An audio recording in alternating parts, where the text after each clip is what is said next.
6 rounds in the featherweight division, stepping on the scale next out of Monterrey, Mexico,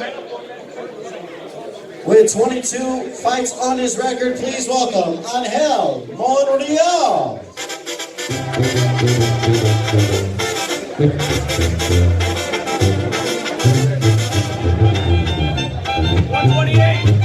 128 for Monreal.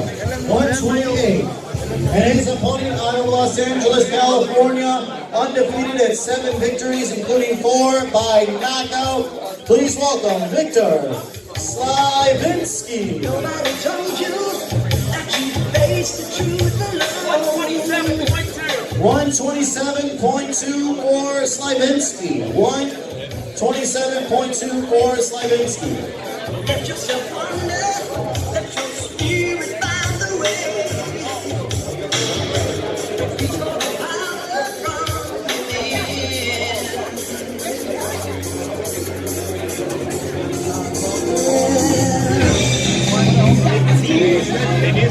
Nothing, right? They just walked out. They do it. See. Oh, how you doing, man?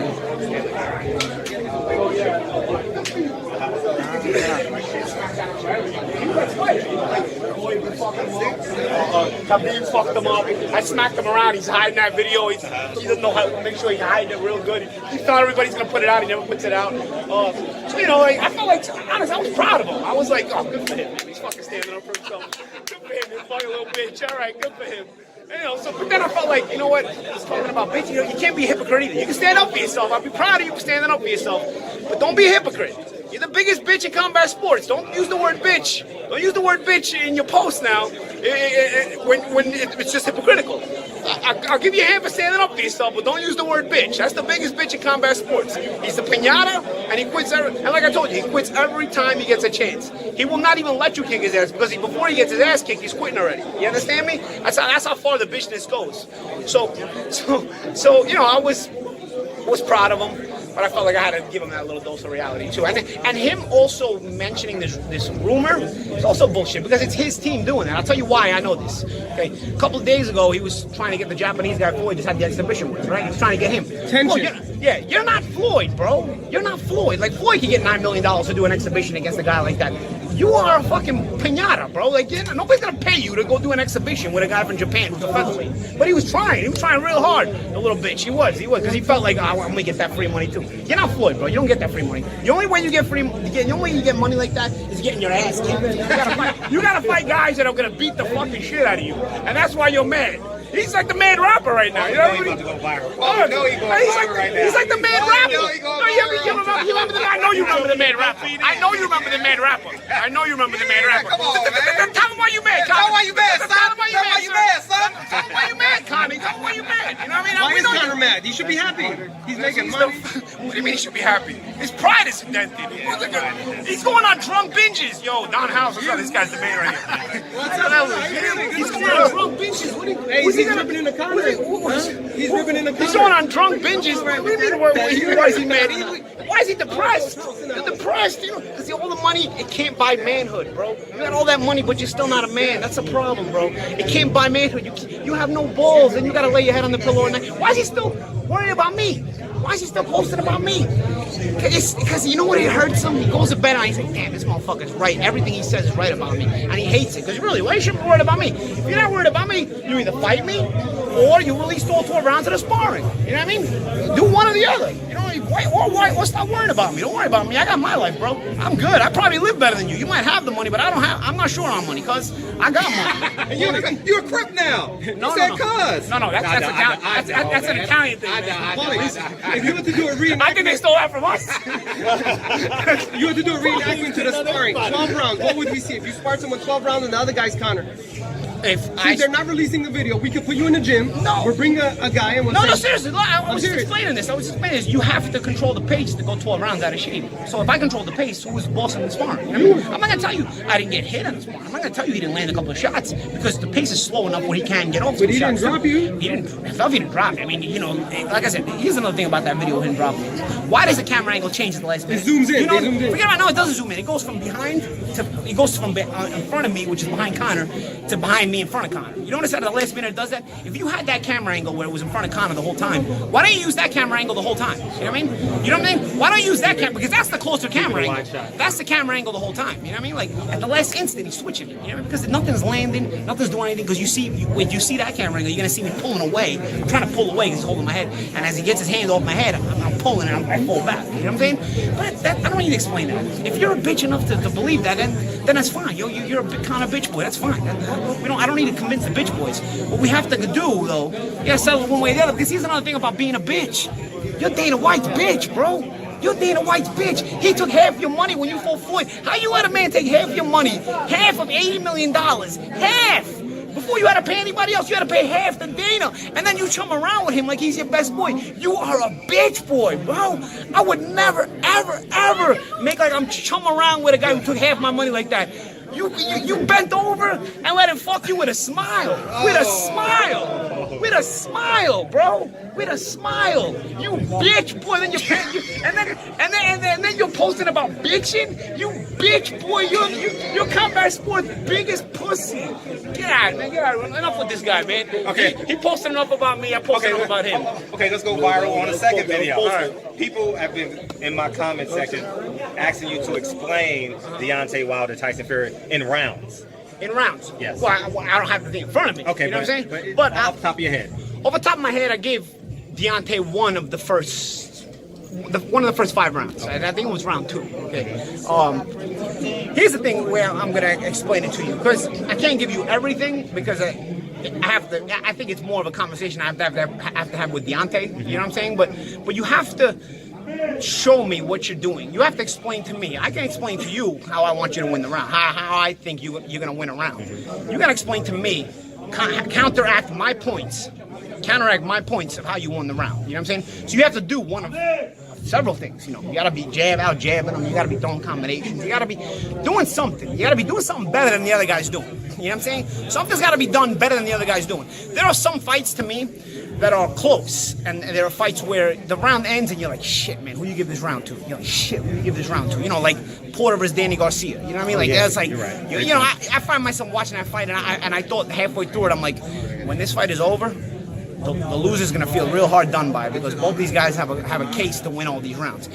I thought Deontay and Fury was a good fight and it was a close fight, but I didn't think those rounds were that hard to score. I didn't find myself feel in the position after every round to be like, who do I give that round to? You know what I'm saying? Like, damn, like you kind of have to know as the fighter in there, you didn't do enough to win the round, or you did enough to win the round. Like, those kind of rounds were not that difficult to score, if you're really asking me, in my opinion, you know? Unless you're looking for a reason to give Deontay more rounds than he's winning, you know? If you're Deontay, and then if you're going to be a fan of one of the fighters, you shouldn't be scoring the fight anyway, because then you're going to find a reason to give somebody a round, you know? That's what happens with a lot of bad decisions. These judges are fans, you know? Like, honestly, I wish the best for almost all fighters, you know what I'm saying? Like, so... You said almost. Almost all fighters, because, you know, this guy's like Conor McGregor, I give a fuck about him, you know what I mean? But for almost all fighters, because I feel like we're all a brotherhood, you know what I'm saying? And certain other MMA fighters, because they're kind of bitch boys too. They be trolling my Instagram and Twitter and shit. These guys these are like fanboys, bro. They're like full-blown fighters and like fanboys. Forget about that. Right now we're on the other point. And the point is this: I respect both fighters because it's like a brotherhood, you know what I'm saying? So I wish the best for both fighters when they get in the ring. So I'm watching it just on a purely boxing basis. I'm not rooting for somebody, bro. You know what I mean? And honestly, if I felt like Deontay had been hard done by, I would have said it. You know, I would have mentioned it. You know what I'm saying? But I didn't feel like he got hard done by. I thought Tyson got done hard done by. What did Tyson do that was exceptional that made those 50-50 rounds very clear? I jabbed him and I threw, and the only one throwing combinations. 2 things right off the bat. There's more, but I'm gonna give you 2 things right off the bat. I jabbed him. And I don't give a fuck about CompuBox, okay? I jabbed him, and the only one of the 2 fighters that threw combinations. You can throw consecutive punches, but it doesn't mean it's a combination.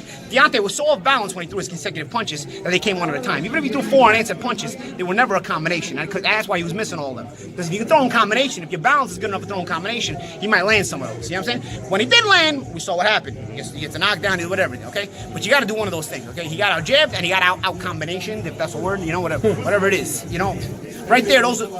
I mean, clean. I mean, it's not even like you can argue the fact. You know what I'm saying? Like, Deontay, is the kind of fighter where, you know, if he's out jabbing you, he's probably going to win the fight. But if he's getting out jabbed, he's probably going to lose the fight. You know what I'm saying? He's got that build, he's got that style. You know, he's like his trainer, Mark Breland. You know, Mark Breland would never really let a guy out jab him. You know, he's got to start from that, and then it builds into everything else. Deontay has the build where if he's going to win a fight, he's got the big right hand, but his jab is the key. His jab is the key. He's got the build and he's got the style for that. You know what I'm saying? And that's kind of his key to victory. He knows it, and I think most people know. But if his jab is good enough, it doesn't matter who knows it. You know what I'm saying? Like, Breland had a great jab. It didn't matter if you knew you had to stop Breland's jab when you were fighting. Most of the time, the guys couldn't stop it. You know? So I think it's the same thing for Deontay. He just has to make sure his jab is unstoppable and not get himself in a situation like he did with Fury fight the first time around. Round 6 through 12, how did you have it? You said you gave him one of the first 5. Yeah, and then I gave him 8 and 12. The knockdown, Yeah, the knockdown round, whatever. I still give him 10-8. I mean, he didn't win the rest of either round. He got after the knockdowns. Fury actually got up. If it wasn't for those knockdowns, he loses those rounds too. You know what I'm saying? Like Fury got up on the rest of and the remainder of those knockdown rounds. If I was 6'5", I'll be in the NBA. Yeah. Of course. So But what I'm saying is, that's why I gave him 10-8. If you were 6'5", you'd be in the NBA. No, even if he was 7'5", he wouldn't be. No. But whatever. I understand the point you're making. I understand the point you're making. So I'm going to go with it instead of saying whatever right. I'm going to go with it. That's why I gave him the 10-8 round regardless. Yeah, that's what I do. You know what I'm I do saying? that typically too. So I didn't care if Fury won the rest of the round. I gave Deontay the 10-8 round. Did Fury's you know, the head taunting, the hands behind the back. No. Did that kind of sway somebody's opinion? I think the out jabbing and then the combination punching. Really, combination punching is a big key there, bro. I mean, Deontay didn't throw a combination all night. So you think the style in which you throw the punches? Find me a combination Deontay threw that night. The 12th round, the 2-3. The 2-3 in the 12th round. The 2-3 and 12 round. No. The 2-3 and 12 round was the right hand. He's already hurting the 3 comes. That's still a combination. Okay. It's still a combination. He gets a 10-8 round. Throw me another combination. Find me another combination. That's the most memorable one. Okay. So I would have to rewatch You're not going to find one. You're going to find this.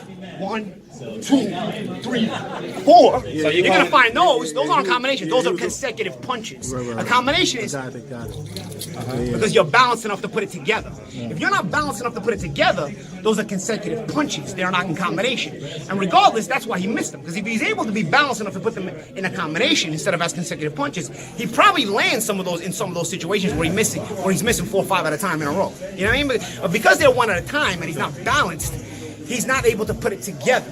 Now again, this isn't like I feel like Deontay took it personal. Like this is me feeling like I'm. It's not just boxing. For me, it's like I said. I wish the best on both guys when they get in the ring. Bro. I know how hard it is to make a living. You know what I'm saying? So I wish the best for both guys when they get in the ring. And if somebody gets hard done by, I'll argue for them. You know what I mean? But if they don't. You know what I mean? Yo, what's In up, what bro? country? Italy? Shit. Not even, bro. I got too many scandals. So do you think that taunting maybe caused Wilder to start overthrowing and threw him out of his game a little bit? You know what I really think looking back? I think Fury is underrated in that he's very big. He's a very big guy. You know what I mean? Like he's tall 6'9", and yeah, he's tall. If you get in the clinch with him, it's like a tree trunk. You know what I'm saying? Like he's big, so you got to suddenly find range, and you're looking at him. You know, it's one thing to talk to him and be like, when you find yourself in front of him, and you're like, you know, sometimes you find yourself in front of somebody, and you know, you've been in front of him at the press conference, and now you find yourself like, oh shit, you know what I mean? This is a little bit different. You know what I mean? Like it's. I just feel like it was a little different. You know what I mean? It's hard to find a sparring partner to mimic a guy like Fury because he's got weird movement. He's very nimble. I think that's part of why he doesn't punch hard that hard is because he's not really sitting on a lot of his shots because he's so nimble. But his nimbleness makes him awkward. You know what I'm saying? But again, if you're going to give me the Deontay route that he won, you got to give me a fair assessment of how he won the fight. Oh, yo, Tim!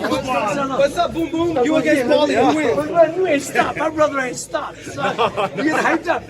What's up, man? Hey, a good fight if you come back to fight Paulie? No. He could be my son for crying out loud. Paulie got to cut weight. He could be my son. He could be my son. What are you? I'm Look, no. that's how young you look. I'm not. My Let me man. call Keith Thurman. You better not double me, son. Oh, boom, boom. I got to put you on the spot. Oh no. You gave Charlo every round against Harrison. Yeah, look, I enjoyed Harrison. I enjoyed. I'm trying to think who's first. What's Tony Harrison? Tony. I enjoyed. His brother was fun in the interview before the fight.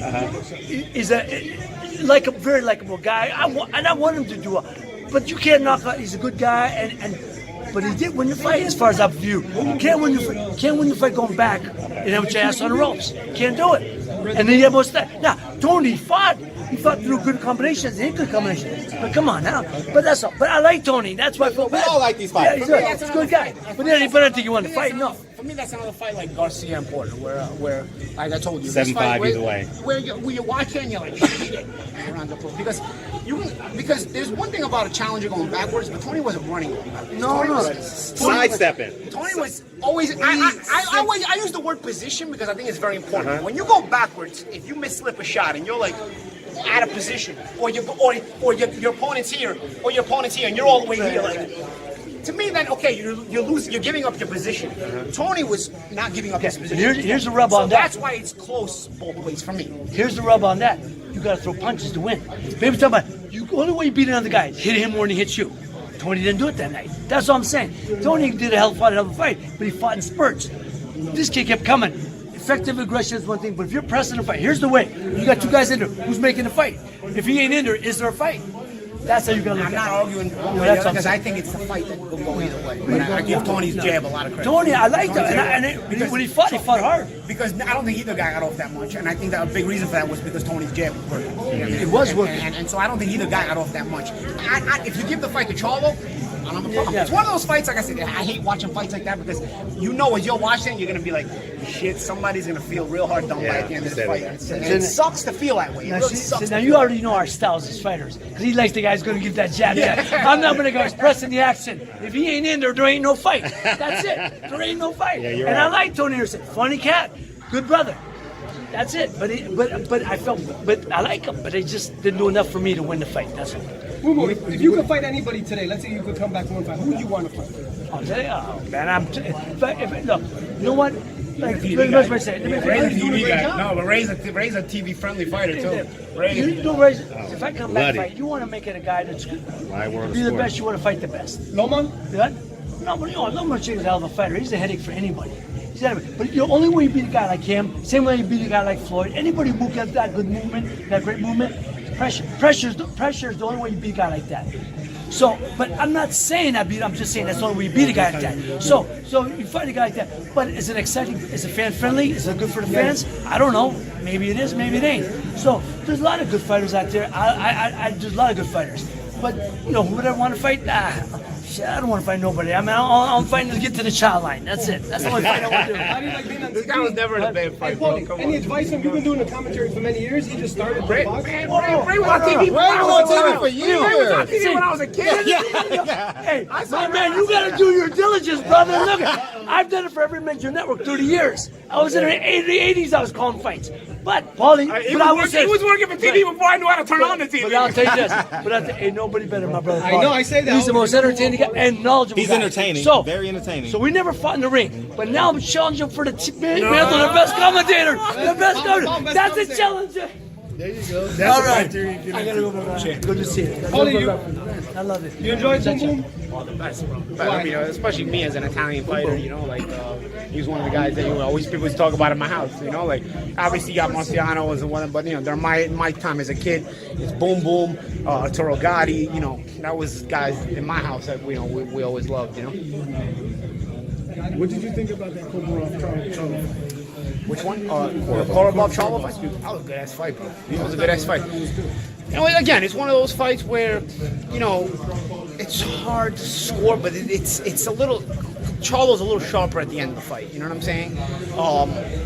I really felt it was a difficult fight to score as well, but I felt like the slower pace of the first Charlo fight with Harrison, and it just things are happening in small spots, and you're like, man, who do I give this to, man? It's like a little spot here, a little spot there, and the rest of the spot, the rest of the dead spots, I'm looking for somebody to give a position here, somebody to do something where I'm like, all right, he made him do that, and I'm like, damn, bro, both guys got such great positioning, both guys got such good hand positioning, feet positioning, balance, they're ready to shoot shots, you know, and it's like they're both like their eyes are like on each other. They fought at a distance. You see how at a distance they fought at? I always observe with guys when guys can fight at this distance right in front of each other, as opposed to like this distance.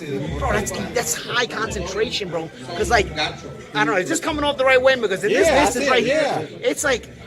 I can be hit with anything, you know, and I'm right here and I'm comfortable. As opposed to a lot of fights are like Boy Cotto. Oh yeah, yes, Cotto. yes, Boy yes. Cotto. Cotto drive you crazy with that, bro. Golovkin, guys like that drive you crazy with that because, especially that they can punch on top of it too. It's like it's such a high concentration, bro. So when I see fights like that, I'm like, bro, both of these guys are on it tonight, bro. Both of these guys are on because it's very rare. So a lot of times you'll see a guy fights with at this distance, then they'll exchange and whatever, or get into a clinch, and they'll be back at this distance, you know. But when they're consistently at this distance and they're both sharp and everything, you're like, damn, and I get stressed watching it because I'm like, damn, Yeah, bro, it is. these guys are on it. Yes, these guys are Yeah, on it. Like I love both of them, you know what I'm saying? Like both guys can fight it. It's like they were on it that night, bro. It's an. I think it's gonna be an unappreciated fight because I think everybody got lost in the whole mayhem of the decision and whatnot. And honestly, I felt like, and I'm not saying.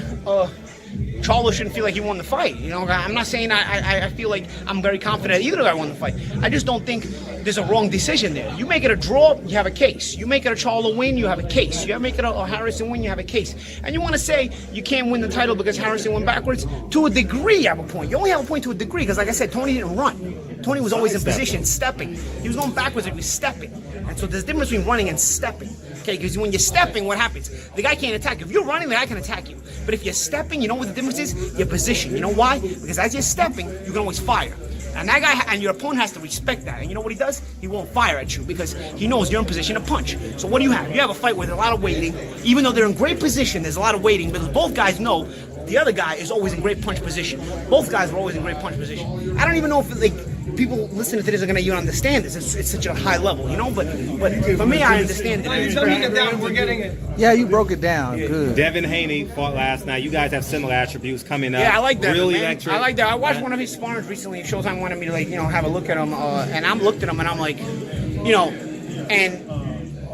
people know me at the end of my career. A lot of Johnny Come Lately boxing fans, but early in my career, I had a lot of the qualities I see in Devin. You know what I'm saying?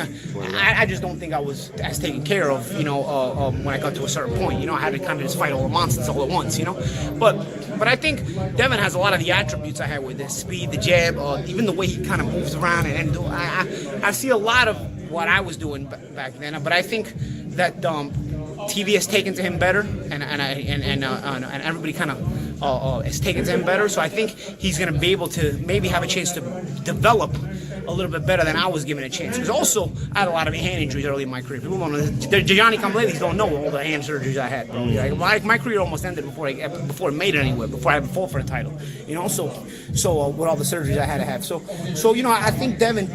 On the raw side of it, we have very similar styles, but I think Devin has the potential to develop a lot better than I was able to for all those reasons. He's healthy, and I think he's got a good team behind him. Not that I had a bad team. I don't want to shit on anybody and get into a fight, but there were the situations I had to take were a little tougher. Thurman and Lopez, what do you think? It's a good fight. I think for however long it lasts, I think it's a good fight because Josecito always fights. Josecito comes unintimidated. Remember Josecito versus Victor Ortiz? People just thought he was the opponent of the moment. And he came out fighting, and he kind of overwhelmed Victor, I think he's going to come out doing the same thing. I've been saying I think Thurman may get him in the end because it's Thurman, but he's not going to get to warm back into things. He's gonna. You've been off 2 years. You've been off 2 years. They put you right on the autobahn, bro. They're not gonna put you on the. They're not gonna put you on the highway with those traffic lights on. You're right on the autobahn if you fight Josecito, bro. Because I think Josecito gonna press him right off the jump.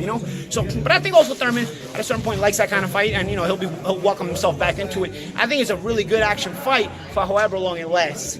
I'd probably go with the natural size of Thurman, and he's more in his prime. But like I said, bro, Josecito's not the guy who comes intimidated, and for however long it lasts, it's gonna make it a fight, and I think it's gonna be entertaining. Power to get him, because Thurman's he doesn't. He may not have. He may not have the power to get him, but bro, getting punched in the face doesn't tickle, bro. Even if a guy doesn't concuss you, or rock you, you take a punch in the face, but you're gonna think, all right, you know what? Let me step back. You know what I mean? Like I wasn't the biggest puncher, but I won 2 world titles because the timing of the shots. When you don't see them coming, they don't feel good. They may not take away your legs, or they may not knock you out, but you're gonna be like, oh shit, I don't, you know, let me step back and analyze it. How do I slow this down? You know what I mean? Like you still create doubt, because a punch in the face is a punch in the face regardless, bro. Even if a girl hits you in the face, you know, you're just gonna see like, all right, it doesn't have to hit me again. Hit me again. You know, your girl hit you in the face, bro. I've been punching in the face by girls, bro. Some of them chicks say hit you. You know what I mean? Yeah. So, Was it Jessica?